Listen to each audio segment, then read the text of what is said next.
Hello friends, आज की इस वीडियो में हम क्लास 11 एनसीईआरटी सोशियोलॉजी का जो पुस्तक पहली किताब है, पहली पुस्तक है जिसका नाम है समाजशास्त्र का परिचय। ठीक है। और बुक नंबर 1, इसका जो चैप्टर नंबर 1 है समाजशास्त्र एवं समाज, इसको हम गवर्नमेंट एग्जाम के पॉइंट ऑफ व्यू से डिटेल में समझेंगे। ठीक है। तो पहला आता है कि अध्याय का परिचय, इस चैप्टर में आपको क्या बताया गया है। तो इसमें यह बताया गया है कि समाजशास्त्र क्या है, इसका जन्म कैसे हुआ और यह अन्य सामाजिक विज्ञानों से कैसे अलग है और समाज का वैज्ञानिक अध्ययन क्यों आवश्यक है। ठीक है। तो मनुष्य एक प्राणी सामाजिक प्राणी है। वह अकेले नहीं बल्कि परिवार, समुदाय और समाज में रहकर अपना जीवन बिताता है। समाजशास्त्र इन्हीं सामाजिक बंधनों, संस्थाओं और व्यवहारों का वैज्ञानिक अध्ययन करता है। ठीक है। फिर आता है, पहला टॉपिक आता है समाज क्या है। तो समाज केवल लोगों का समूह नहीं बल्कि लोगों के बीच बने सामाजिक बंधनों का जाल होता है। ठीक है। समाज की प्रमुख विशेषताएं क्या हैं। समाज में अनेक व्यक्ति रहते हैं, ये लोग एक दूसरे पर निर्भर होते हैं। समाज के नियम, परंपराएं और मूल्य होते हैं। समाज निरंतर परिवर्तनशील होता है। ठीक है। फिर आता है उदाहरण। तो उदाहरण के लिए, एक गांव में रहने वाले लोग खेती, व्यापार, शिक्षा और अन्य कारणों के माध्यम से एक दूसरे से जुड़े रहते हैं। यही संबंध आज का समाज यही संबंध समाज का निर्माण करते हैं। ठीक है। फिर आता है समाजशास्त्र क्या है। तो समाजशास्त्र समाज, सामाजिक बंधनों, सामाजिक संस्थाओं, संस्कृति और सामाजिक परिवर्तन का वैज्ञानिक अध्ययन है।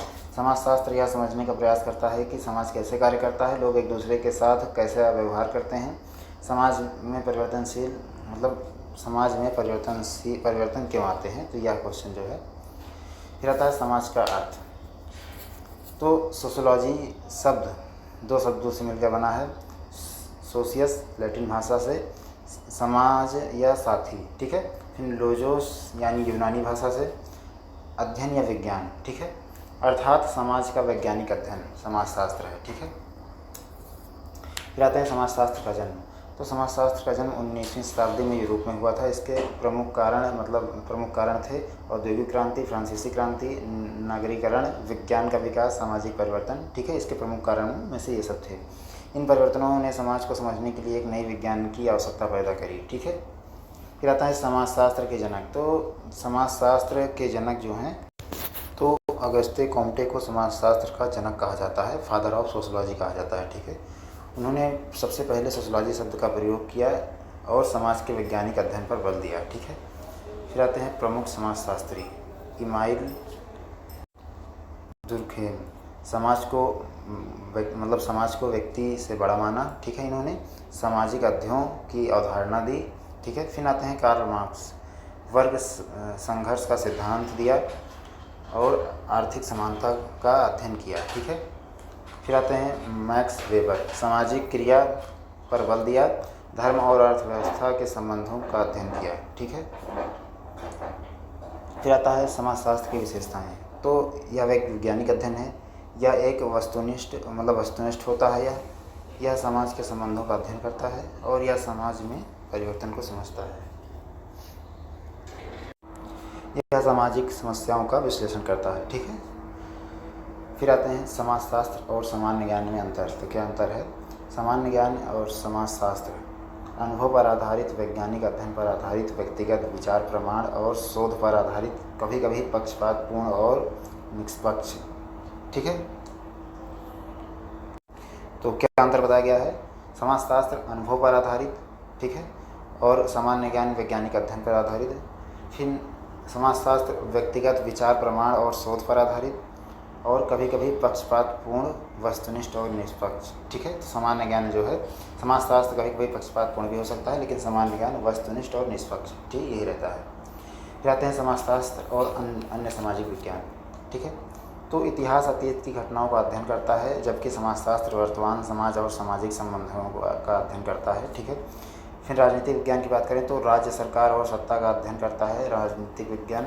अर्थशास्त्र की बात करें तो उत्पादन, उपभोग और वितरण का अध्ययन करता है। और मानव शास्त्र की बात करें तो मानव और उसकी संस्कृति का अध्ययन करता है। ठीक है। फिर आते हैं समाजशास्त्रीय कल्पना। तो यह अवधारणा बताती है कि व्यक्तिगत समस्याएं अक्सर सामाजिक परिस्थितियों से जुड़ी होती हैं। उदाहरण के लिए, यदि किसी एक व्यक्ति को नौकरी नहीं मिलती तो यह व्यक्तिगत समस्या हो सकती है, लेकिन यदि लाखों लोग बेरोजगार हैं तो यह एक सामाजिक समस्या है। ठीक है। फिर आते हैं समाजशास्त्र का महत्व। तो समाज को समझने में सहायता करता है, सामाजिक समस्याओं का कारण बताता है, अंधविश्वास और पूर्वाग्रह कम करता है और सामाजिक समानता को बढ़ावा देता है और लोकतांत्रिक सोच जो है विकसित करता है। ठीक है, फिर आते हैं भारत में समाजशास्त्र। तो भारत में समाजशास्त्र का विकास स्वतंत्रता से पहले ही शुरू हो गया था। भारतीय समाजशास्त्रियों ने अध्ययन किया जाति व्यवस्था, परिवार, ग्रामीण समाज, नगरीकरण और सामाजिक परिवर्तन। ठीक है, फिर अगला टॉपिक आता है इस चैप्टर के मतलब महत्वपूर्ण पॉइंट। ठीक है, जैसे कि समाजशास्त्र के जनक अगस्त्य कोम्टे। ठीक है, और सोशलॉजी शब्द सोशियस और लोगोस। ठीक है, और समाज संबंधों का जाल है और समाजशास्त्र समाज का वैज्ञानिक अध्ययन है। ठीक है, समाज निरंतर परिवर्तनशील है और औद्योगिक क्रांति और फ्रांसीसी क्रांति ने समाजशास्त्र के विकास में महत्वपूर्ण भूमिका निभाई। ठीक है, फिर आते हैं इस चैप्टर के सार, मतलब इस चैप्टर में बेसिकली क्या बताया गया है। तो समाजशास्त्र एवं समाज अध्ययन में सिखाता है कि समाज केवल व्यक्तियों का समूह नहीं बल्कि उनके बीच बने सामाजिक बंधनों का जाल है। समाजशास्त्र इन संबंधों, संस्थाओं और संस्कृति और सामाजिक परिवर्तनों का वैज्ञानिक अध्ययन करता है। यह विषय हमें समाज को निष्पक्ष रूप से समझने, सामाजिक समस्याओं का विश्लेषण करने और एक जिम्मेदार नागरिक बनने में सहायता करता है। ठीक है, तो आशा करता हूँ आपको चैप्टर अच्छा लगा होगा। अच्छा लगा हो तो वीडियो को लाइक करें, चैनल को सब्सक्राइब करें। ठीक है, धन्यवाद।